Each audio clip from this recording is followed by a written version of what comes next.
நம்ம சேனலில் பன் பரோட்டா ரெசிபி தான் ஃப்ரெண்ட்ஸ் பண்ண போகிறோம். ஹோட்டல் டேஸ்ட்டில் வீட்டிலே ரொம்ப சுலபமாக பன் பரோட்டா ரொம்ப ஈஸியாகவும் எப்படி செய்யலான்னு வீடியோவில் போய் பார்க்கலாம். வீடியோக்குள்ளே போகிறக்கு முன்னாடி எங்கள் சேனல் நீங்கள் வரைக்கும் சப்ஸ்கிரைப் பண்ணலாம், சப்ஸ்கிரைப் பண்ணுங்கள். பக்கத்தில் பெல் ஐக்கான் கிளிக் பண்ணுங்கள். வீடியோவை ஸ்கிப் பண்ணாமல் பாருங்கள். பன் பரோட்டா பண்ணுறதுக்கு தேவையான பொருட்கள் எடுத்து வச்சுருக்கேன் ஃப்ரெண்ட்ஸ். ஒரு கப்பு மைதா மாவு, இது வந்து 1/2 கிலோ இருக்கும். இது கூட ஒரு முட்டை, 2 டீஸ்பூன் சர்க்கரை, 3 டீஸ்பூன் பால், தேவையான அளவுக்கு உப்பு. மிக்சிங் பவுல் எடுத்துக்கலாம். அதில் ஒரு முட்டையை சேர்த்திடுங்க. சேர்த்திட்டு இது கூடவே நம்ம சுகர் ஆட் பண்ணிக்கலாம். சுகர் ஆட் பண்ணிவிட்டு இதை நல்லா பீட் பண்ணிக்கோங்க.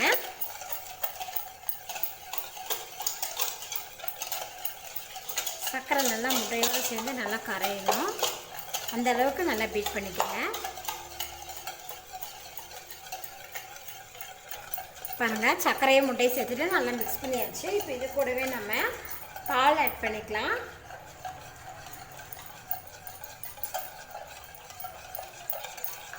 பாலை சேர்த்துட்டு இதை நல்லா மிக்ஸ் பண்ணி விடுங்க.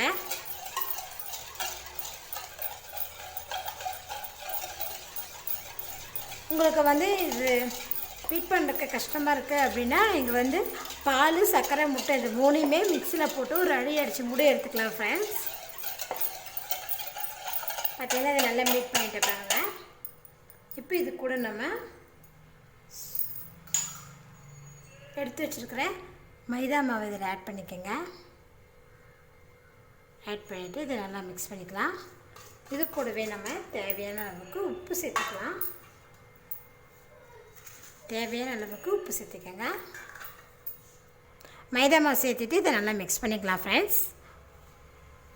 முதல்ல அந்த பால், முட்டை இதோடு சேர்த்து நம்ம மைதா மாவு நல்லா மிக்ஸ் பண்ணிக்கோங்க.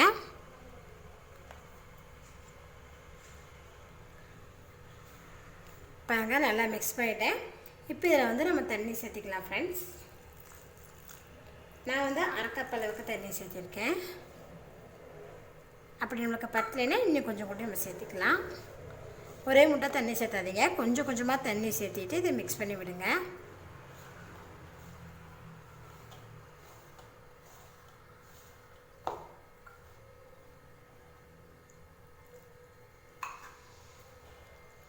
பாருங்கள், 1/2 கப் அளவுக்கு தான் தண்ணி சேர்த்துனேன். அந்த தண்ணியே போதுமானதாக இருக்குது. நம்ம எந்த அளவுக்கு மாவு பிசைறோமோ அந்த அளவுக்கு நமக்கு பரோட்டா வந்து நல்லா சாஃப்டாக இருக்கும் ஃப்ரெண்ட்ஸ். இப்போ இது கூட நான் 2 டீஸ்பூன் போல் எண்ணெய் சேர்த்திருக்கேன். எண்ணெய் சேர்த்துட்டு இதை நல்லா மிக்ஸ் பண்ணிக்கலாம். மிக்ஸ் பண்ணி மாவு நல்லா பிசைஞ்சுக்கோங்க.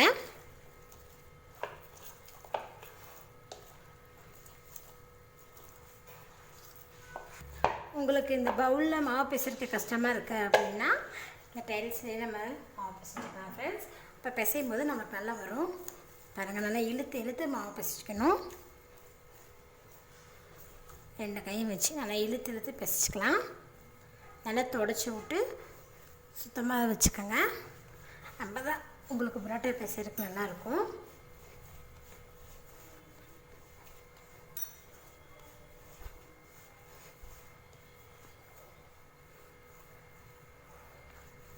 பாருங்கள், நல்லா இழுத்து இழுத்து நான் மாவு நல்லா பிசைஞ்சிட்டேன் ஃப்ரெண்ட்ஸ். மாவு பார்த்திங்கன்னா இவ்வளோ நல்லா சாஃப்டாக இருக்குதுன்னு பாருங்கள். இப்போ இதை நம்ம பவுலில் போட்டு இதுக்கு மேலே கொஞ்சமாக எண்ணெய் சேர்த்திக்கலாம். எண்ணெய் சேர்த்திட்டு எண்ணெயில் இது கொஞ்சம் நேரம் ஊறட்டும். 2 மணி நேரமாவது ஊறணும் ஃப்ரெண்ட்ஸ். ஒரு டவலோ இல்லைன்னா முடி போட்டு மூடி வச்சுக்கலாம்.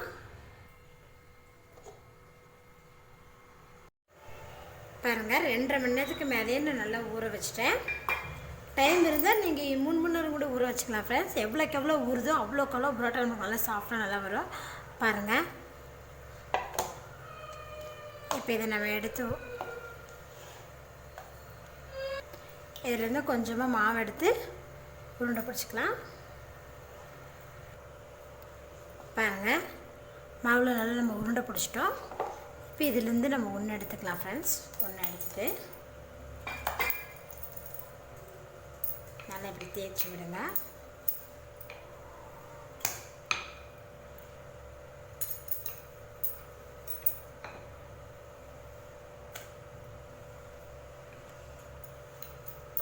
பார்த்தீங்கன்னா இந்த மாதிரி நல்லா தேய்ச்சிக்கோங்க. தேய்ச்சிட்டு இதில் நம்ம நல்லா இந்த மாதிரி மடக்கி விட்டுக்கலாம்.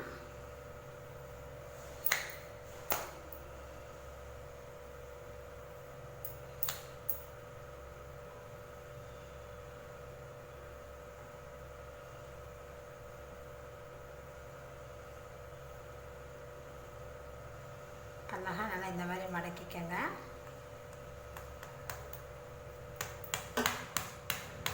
கொஞ்சம் நல்லா இழுத்து விட்டுட்டு இது இப்படியே நல்லா சுற்றி விட்டுருங்க. நல்லா இப்படி சுற்றி விட்டு இதில் கையில் லைட்டாக இப்படி ப்ரெஸ் பண்ணிடுங்க. ப்ரெஸ் பண்ணிவிட்டு இந்த மாதிரி ஒரு பிளேட்டில் வச்சுக்கலாம். வச்சுட்டு இதுக்கு மேலே கொஞ்சமாக எண்ணெய் ஆட் பண்ணிக்கோங்க.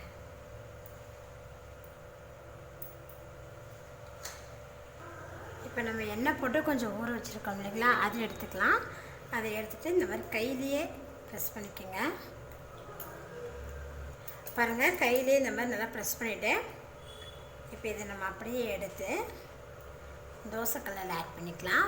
பாருங்கள், தோசைக்கல் பார்த்திங்கன்னா காஞ்சிருச்சு.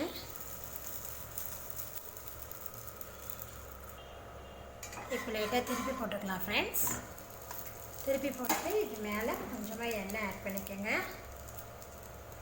சுற்றி வர எண்ணெய் ஊற்றிட்டு இதுக்கு மேலேயும் கொஞ்சமாக எண்ணெய் ஆட் பண்ணிக்கலாம்.